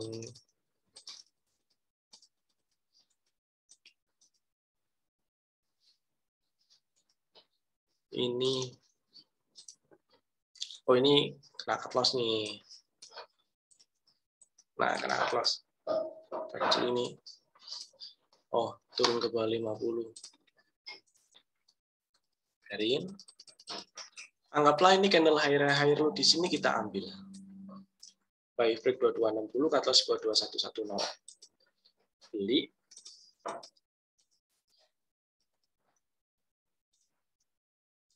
Nah, di situ misalnya anggaplah belum jualan lah ya. Belum jualan lah ya. Saya mau jelasin yang ini soalnya. Mau yang ini. Zigzag. Lower low. Anggaplah belum jualan. Saya masih hold gitu kan. Candle-nya masih higher low, hold. Higher low lagi, hold lagi. Apalagi ini, saya tuh seneng kalau misalnya punya barang, nge-hold barang, terus RSI-nya masuk ke atas 70 itu, buat saya itu adalah sinyal untuk hold, bukan sinyal jualan. Nah, kenceng lagi. Kenceng. Oke, ini mulai turun. Ada candle lower high lower low. Terus ini candle-nya memang lower high lower low lagi, tapi lihat RSI-nya. 1,5. RSI-nya dari yang tadinya turun nih, naik kan? Gini, naik dikit gitu ya. Nah, misal waktu ada candle lower high lower low ini nggak pasang trailing stop di 3030 atau nggak jualan waktu turun ke bawah 3040 ya.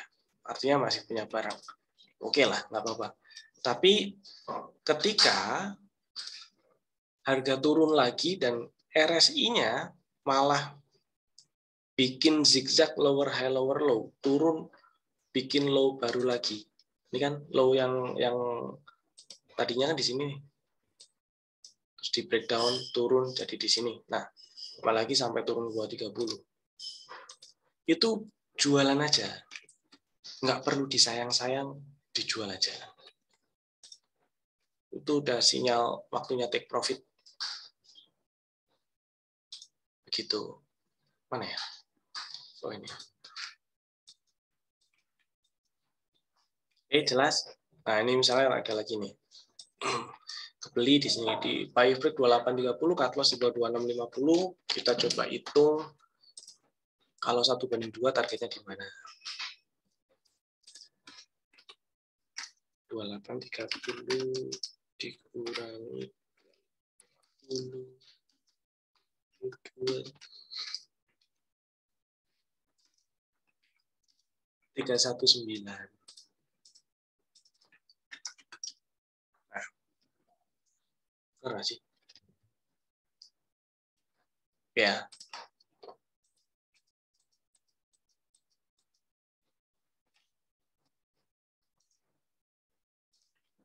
Benar nggak saya ngitungnya nih?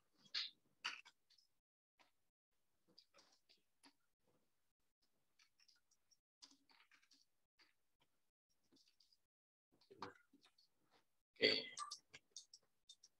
Nggak kena cut loss, di hold. Udah kena target nih. Udah kena target. Mau jual silakan, mau di hold silakan. Dan kalau misalnya ini kan pertimbangan ngeholdnya karena ini kan waktu ada sinyal beli EMA-nya masih rapi. Jadi ya oke, siapa tahu tembus high sebelumnya. Ini waktu ada sinyal, waktu ada candle, balik dulu bentar.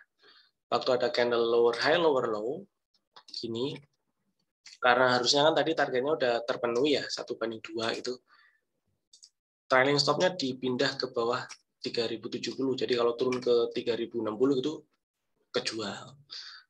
Tapi kalau ternyata naik, ya dapat peluang profit lebih tinggi.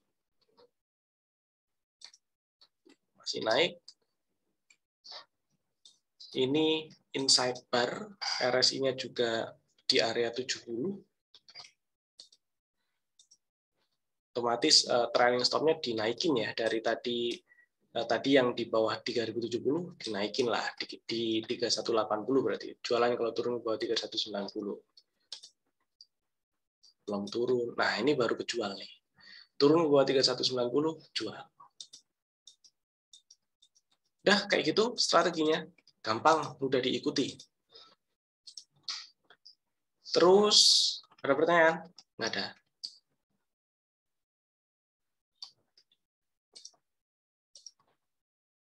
Selanjutnya, apa ya? Selanjutnya, exit udah. Stock screening.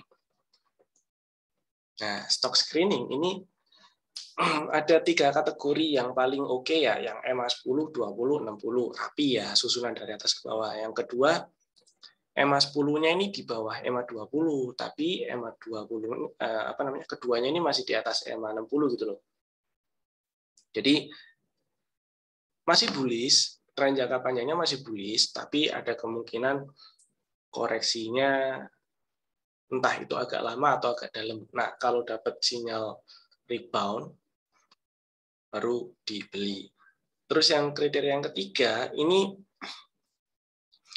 EMA 10 dan EMA 20-nya di bawah EMA 60. Jadi biasanya yang kalau nemu yang kriteria ketiga ini, entah itu baru rebound setelah bearish parah, atau udah deket resisten nih. Jadi kalau lanjut breakout resisten bisa diikuti, kalau nggak lanjut ditinggal. Nah, ini saya udah screening. Oke. Ini bisa, ini kan acak ya. Keluar pertama pasti urut abjad nih. Terus saya mau lihat yang kategori 1 paling atas. Nah, udah di kelompok ini kategori 1 paling atas gitu. Tinggal dilihat satu-satu. Tinggal dilihat satu-satu sahamnya.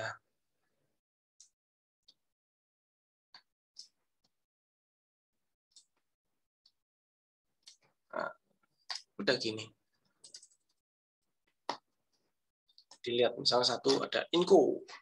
Oke, Inco bullish, EMA-nya masih rapi 10, 20, 60, tapi belum ada tanda rebound. Terakhir ada tanda rebound di tanggal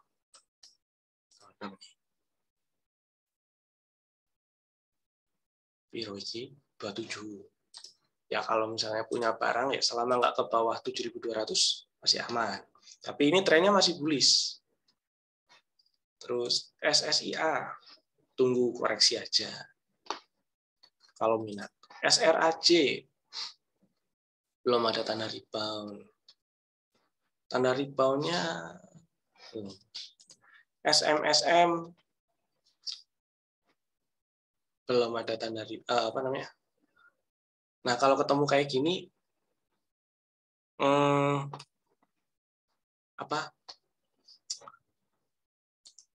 tanda reboundnya ini bukan yang di terakhir di sini sayangnya ya, tapi muncul di yang waktu tanggal ini. Jadi kalau misalnya saya mundurin, kan dia jadinya gini nih. RSI turun ke bawah 50 kan. Ini ya turun ke bawah 60 juga sih. Tunggu balik ke atas 60, ini ada candle higher juga, bullish and moving. Nah, ini baru kalau naik ke atas 15.10, strateginya baru buy break 15.10, cut loss di bawah 14.10. Ya, ini kalau minat diambil, kalau nggak minat ya cari yang lain. Atau masih banyak. Baru beli, ini beli. Dan kalau misalnya sampai sekarang masih hold, ya masih hold. Belum kena cut loss. Sumarecon. Sumarecon tunggu ada koreksi dulu aja. Karena ini EMA-nya baru aja rapi ini ya. EMA 20-nya baru aja naik nih. Tunggu apa? Tunggu ada koreksi, rebound baru diambil kalau belum punya. SMGR, nah ini tunggu rebound-nya dulu aja nih, koreksinya biarin, kalau misalnya masih ada koreksi, biarin dulu aja. Toh candle-nya ini masih lower. AMRT, sinyalnya udah dari lama malah. Kalau belum punya barang, sekarang ya tunggu apa? Ini lagi jalan ya. Kalau apa namanya, antara dia berusaha breakout resisten 3090 atau mau koreksi dulu ya. Kalau koreksi dulu nanti ada sinyal rebound lagi baru diambil. Kalau enggak biarin. Mana tadi? Antam beberapa hari yang lalu ada sinyal di sini. Ini ada sinyal. Koreksi, tes EMA 10, RSI-nya turun ke bawah 70, nggak turun ke bawah 60. Terus ada higher low. Nah, kalau mau diambil silahkan buy if break 2340. Tapi ini kemarin ya. Nah, ini udah kebeli nih harusnya. Dan sekarang masih hold, belum kena cut loss. Ya kalau turun ke 2250 ya cut loss. Karena ini juga sudah ada, ternyata malah muncul sinyal bearish divergence ya. Kalau sudah kayak gini, sudah punya barang, ya selama nggak ke bawah 2250, masih aman. Next, APLN. APLN ini baru aja rapi, jadi tungguin ada koreksi dulu. Kalau minat. Sini, nah ini sini ada sinyal. Dari tanggal ini malah ya, dari tanggal 19.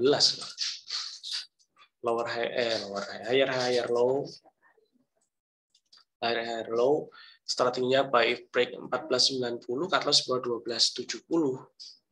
Strategi belinya, strategi exitnya misalnya mau pakai 1:2, berarti berapa nih? 220, 440, 1930.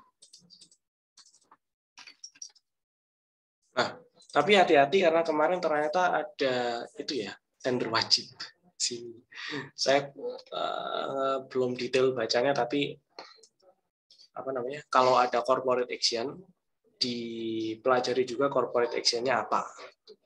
Jadi nggak melulu, karena swing trading itu nggak mengharuskan fokus dari awal, apa namanya, fokus pantau chart maksudnya. Dari awal market buka sampai tutup, jadi ada baiknya melihat faktor-faktor penggerak harga juga. Misalnya ada corporate action, itu dilihat juga. Sido-nya ya tunggu koreksi dulu lah ini ya. Ini ada upaya nerusin ya, kalau berhasil breakout 790 ya bagus. Kalau enggak ya berarti belum berhasil jadi bullish.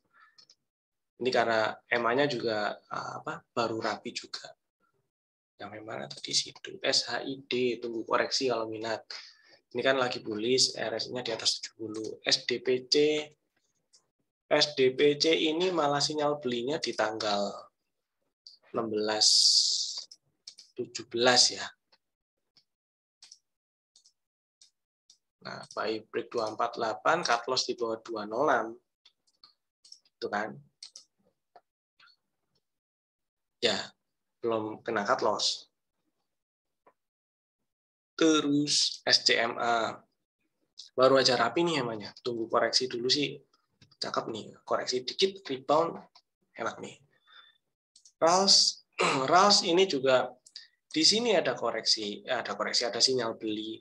Di sini ada sinyal beli. Ya kan?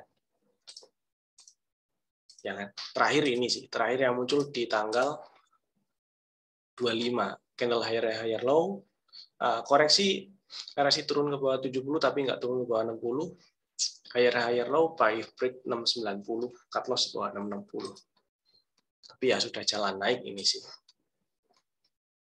Yang paling bagus yang di sini. Karena ini pertamanya ya.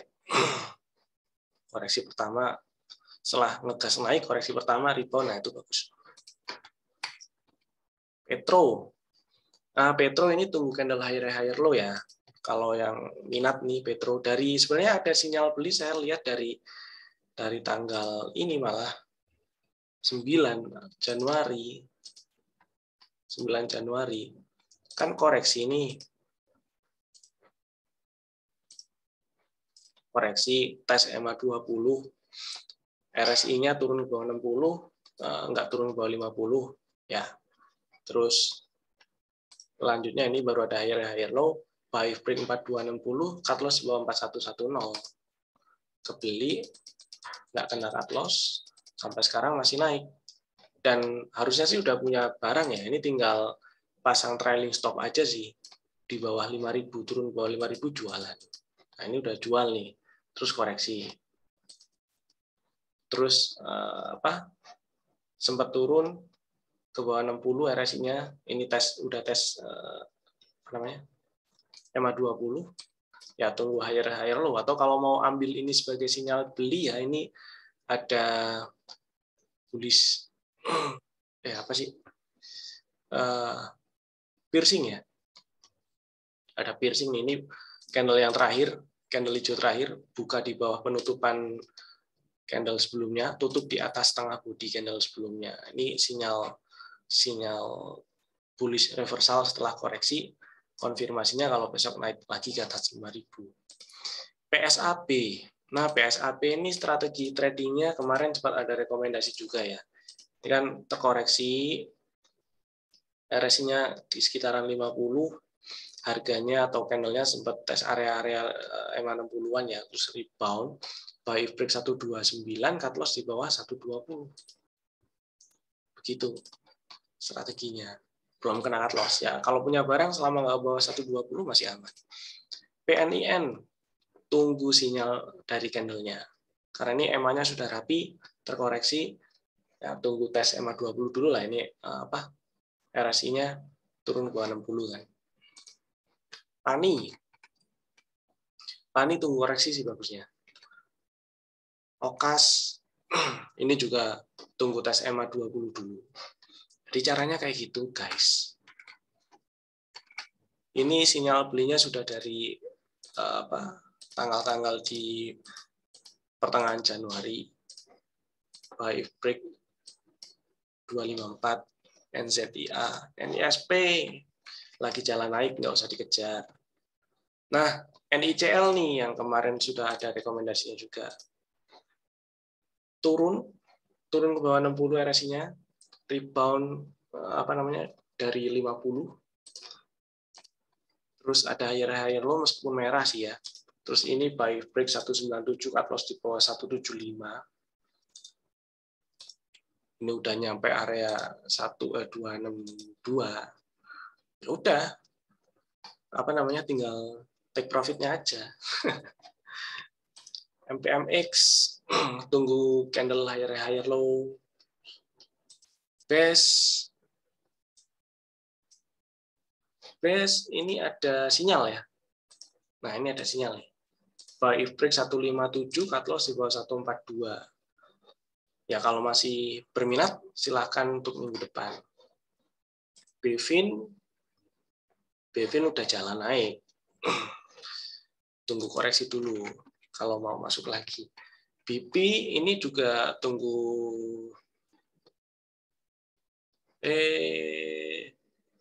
Ini sih udah take profit ya kemarin. Udah ada sinyal take profit. Ini zigzagnya lower high lower low. Nah ini nih sinyal take profit. Udah ada sempat ada rekomendasi beli juga kan kemarin di room nasabah JUC dan Mokot. Terus ini turun ke bawah 174, sinyal sell, tunggu ada sinyal beli baru. Tadi dapat apa ya? BESD, BJBR, belum lah ya, tunggu MLIA, baru rapi nih emanya. Baru rapi itu aja. Kayak gitu terus guys. BNGA, BOS, BRMS, ada banyak sih sahamnya nih, ada ketemu 142 ya. Ini nih, buka higher high higher low. Apa ini? Higher higher low ya, tapi dihitung ya, kalau resikonya masih sanggup diterima silakan. BYAN turun ke 50, tunggu tes EMA 60 dulu kalau masih mau cari, tunggu koreksinya. Ini ada sinyal ding. Buy break 505, cut loss di bawah 486. Tapi hati-hati banyak buntutnya ya, banyak buntut atas. Cars tunggu koreksi. Ini turun ke 270 nih. RSI-nya tunggu koreksi. Medco, nah ini tunggu koreksinya selesai, tunggu sinyal rebound ya. Ini kan candle EMA-nya masih rapi 10 20 60, tunggu sinyal rebound dulu tes EMA 20 nih. RSI-nya masih di atas 50. CMNT tunggu candle higher low atau inside bar. CMRY ini sudah kemarin buy break 459 ya. Cut loss di bawah 4450. MDKA. Nah, ini MDKA turun ke 50 nih RSI-nya. Ini sudah tes EMA 20 ya, tunggu sinyal entah inside bar kayak atau higher low candle-nya gitu ya. Masukin list nih MDKA. CTRA masih jalan naik. Dewi ini kemarin naik langsung arah. MAPI belum. DGIK ini bisa rebound dari EMA 60 ya. RSI-nya turun ke bawah 50, terus ini lagi upaya naik. Strateginya buy break 136, cut loss di bawah 124. Itu masih kategori 1, banyak nih kategori satunya. Ini tunggu tes EMA 20 dulu. DKFT, Dimas, Mapa lagi jalan naik, nggak usah dikejar buat yang ketinggalan. DSNG tunggu, ini agak ini mesti sabar ya DSNG ya. Cari yang dulu ya Pak. KLBF, ini KLBF juga seru nih. RSI turun ke bawah 50, rebound dari sinyalnya dari ini di sini nih sinyalnya. Setelah tes EMA 60 ada outside bar. Strateginya harusnya buy break 2060, cut loss bawah 2000.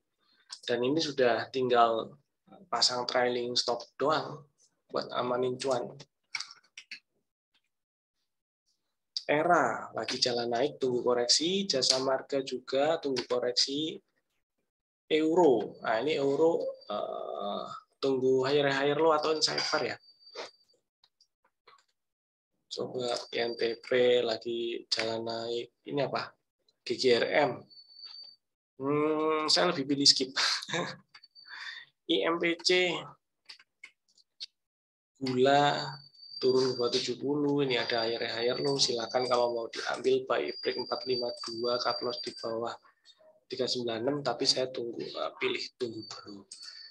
Costco tunggu koreksi. Ini apa? ICBP kemarin sinyal belinya paling enggak di buy break 175 ya. Sekarang udah jalan. Terus HMSP sidebar. Ini tinggal buat yang punya barang aja sih. Pasang aja trailing stop di bawah 1020. Harum. Terus ini yang kategori 2. Nah, ini kategori 2 nih EMA-nya nggak rapi nih. EMA 10-nya di bawah EMA 20.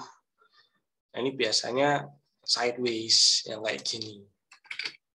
Sideways banyak sideways. Kalau sideways dapat yang di bawah atau di dekat supportnya, ya oke. Nah, misalnya di Indofood nih ya, di Indofood di sini ada candle higher low.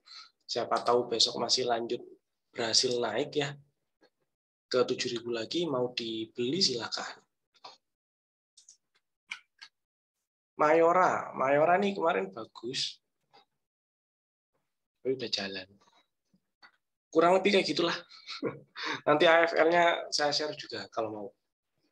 Ada pertanyaan nggak?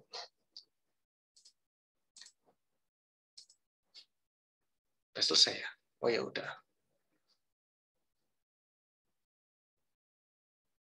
Volume atau value atau price? Ya boleh. Boleh. Kalau misalnya saya mau filter lagi dengan harga, saya cuma mau cari saham yang harganya di bawah 5.000 gitu, nggak apa-apa, nggak ada salahnya. Ini kan saya tunjukin hasil screening dari kriteria yang tadi dijelasin, nggak ada masalah.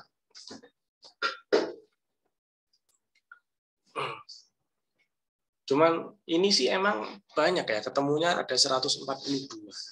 Tapi 142 ini sudah jauh lebih sedikit dari berapa sih sekarang? 800 ada kali ya saham. 800 saham. Dan kalau udah biasa lihatnya sih cepet. Ini nggak ada, biasanya saya lihat kayak gini nggak ada setengah jam udah selesai sih. Maksudnya udah nemu saham ini yang masuk list untuk besok gitu. Ya karena udah biasa aja. Kalau mau dipersempit lagi filternya, value-nya misalnya ditambah gitu ya. Ini kan value-nya saya kasih yang rata-rata transaksi 20 hari terakhir itu di atas 3 miliar rupiah. Nah, kalau terlalu sedikit mau ditambah silakan. Gitu.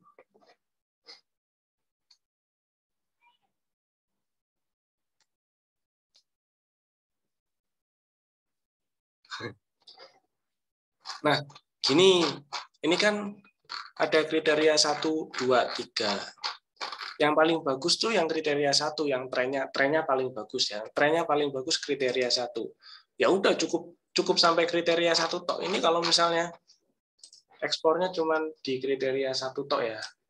Filter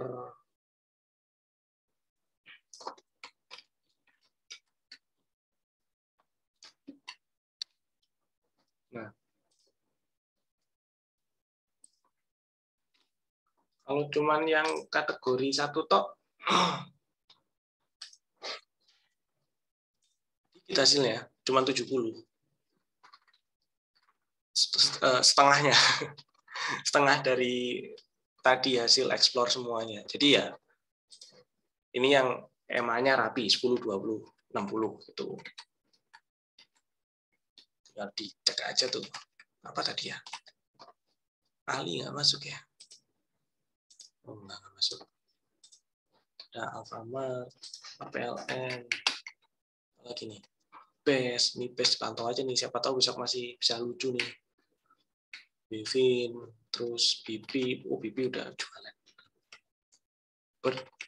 Bird, kalau ada yang punya ya, ini si Bird udah ada sinyal sell. Kalau besok turun ke bawah 1685 ya sell. Ini kan candle lower high lower low, RSI turun ke bawah 70, ya ini udah sinyal sell atau sinyal take profit ya.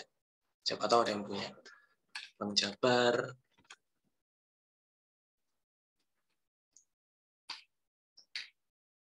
Udah gitu toh.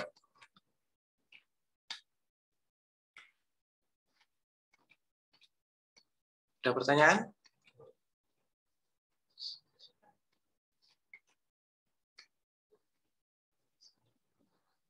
DGIK. Besok dipantau, siapa tahu lucu nih.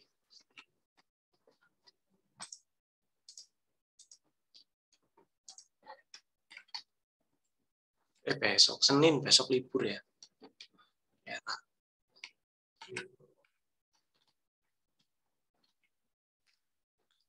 Ya sih, materinya udah selesai. Dan semua sama kategori satu lot.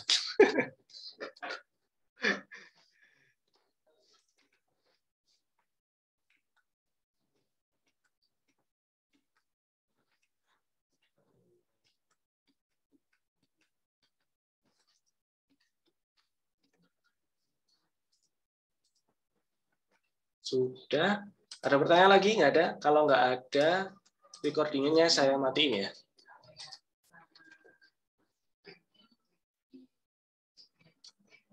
Udah, ini udah selesai.